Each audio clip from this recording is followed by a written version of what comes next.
हिमाचल में आफत बनकर बरस रही है बारिश। अब तक 50 से ज्यादा लोगों की गई जान। स्वास्थ्य कर्मियों और डॉक्टरों की छुट्टियां रद्द की गई। हिमाचल में तेज बारिश के बाद पहाड़ों से आ रहा है सैलाब। सिरमौर के मंदिर के पास बन गया पानी का झरना। हिमाचल में लहरों का तांडव जारी। भुंतर में मकान ढह गया, पेट्रोल पंप भी बह गया। हिमाचल के सोलन में रात को आई आफत। बादल फटने से आया सैलाब, कई घरों को नुकसान पहुंचा। हिमाचल के चंदरताल में रास्ते बंद होने से फंसे करीब 300 लोग। रेस्क्यू ऑपरेशन जारी। आसमानी आफत बनकर बरस रही है बारिश। उत्तराखंड के धारचूला में बारिश के बाद एक मकान ढह गया। धारचूला में नदियों में पानी बढ़ने से जमीन कटान ज्यादा। खोतीला गांव में घर पानी में ढह गया। उत्तराखंड के धारचूला में काली नदी की लहरों में डूब गई क्रेन। पुल बनाने का चल रहा था काम, क्रेन ऑपरेटर सुरक्षित। उत्तराखंड में बारिश से बढ़ा काली नदी का जलस्तर। धारचूला में शुरू हुआ भूकटाव, 100 से ज्यादा परिवार शिफ्ट किए गए।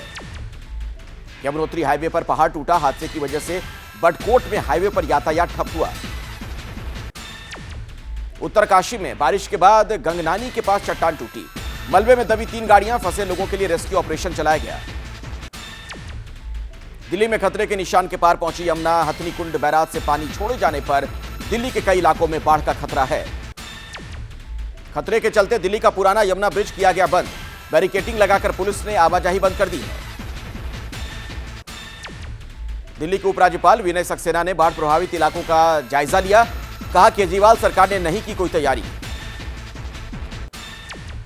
दिल्ली में बारिश के बाद फिर धंस गई सड़क। शेरशाह रोड पर बड़ा गड्ढा बना, ट्रैफिक डाइवर्ट करना पड़ा।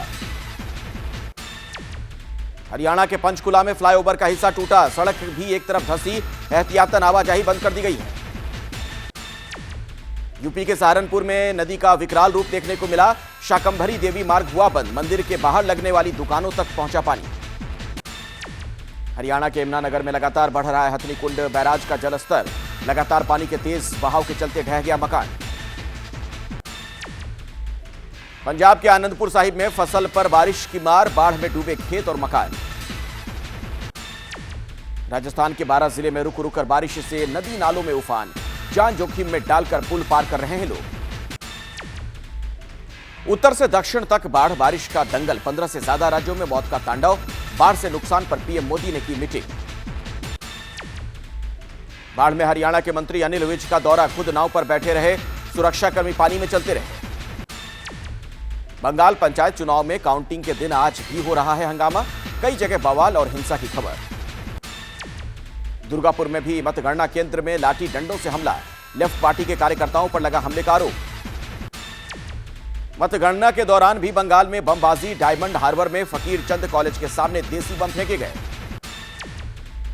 पश्चिम बंगाल के पूर्वी मिदनापुर में भी हंगामा। पुलिस ने हुड़दंगियों पर लाठीचार्ज किया। हावड़ा में काउंटिंग सेंटर में हंगामे का वीडियो सामने आया है। भीड़ जबरन अंदर घुसने की कोशिश कर रही थी। बैरकपुर में बीजेपी उम्मीदवार पर मतदान केंद्र में हंगामे का आरोप है। पुलिस ने जबरन बाहर किया। बंगाल हिंसा पर बीजेपी का ममता पर हमला। कहा बंगाल में चुनाव और हिंसा एक दूसरे के पर्याय। बंगाल हिंसा पर क्यों चुप है विपक्ष। बिहार विधानसभा परिसर में बीजेपी का विरोध प्रदर्शन। डिप्टी सीएम तेजस्वी के इस्तीफे की मांग को लेकर नारेबाजी। फडणवीस पर उद्धव ठाकरे के बयान से महाराष्ट्र में हंगामा। बीजेपी का उद्धव के खिलाफ प्रदर्शन। उद्धव ने फडणवीस को कहा था नागपुर का कलंक। भोपाल में विधानसभा के बाहर कांग्रेस कार्यकर्ताओं का विरोध प्रदर्शन। महंगाई के मुद्दे पर सरकार को घेरा। सुप्रीम कोर्ट से केंद्र सरकार को झटका। ईडी निदेशक का तीसरी बार कार्यकाल बढ़ाना अवैध। ईडी निदेशक संजय मिश्रा को 31 जुलाई तक पद से हटना होगा। आर्टिकल 370 हटाने पर अब 2 अगस्त से सुप्रीम कोर्ट में रेगुलर सुनवाई। करीब 20 याचिकाएं दायर की गई। जम्मू कश्मीर के पुलवामा में एनआईए की रेड। टेरर फंडिंग के मामले में शबीर अहमद मलिक के घर की छापेमारी। दिल्ली मेरठ एक्सप्रेसवे पर दर्दनाक सड़क हादसा। बस और कार में भिड़ंत हुई, 6 की मौत। महाराष्ट्र के यवतमाल में ट्रक ने कार को टक्कर मारी। 3 लोगों की मौके पर ही मौत हो गई। ग्वालियर में बीच सड़क 11वीं की छात्रा की गोली मारकर हत्या। आरोपी कई दिनों से छात्रा को परेशान भी कर रहा था। उत्तराखंड में कांवड़ियों की गुंडागर्दी। रुड़की में कार सवार से मारपीट की गई। कार में भी तोड़फोड़। दक्षिणी कैलिफोर्निया में एक छोटा प्लेन घर पर क्रैश हुआ। पायलट घायल। इंजन में खराबी की वजह से हादसा।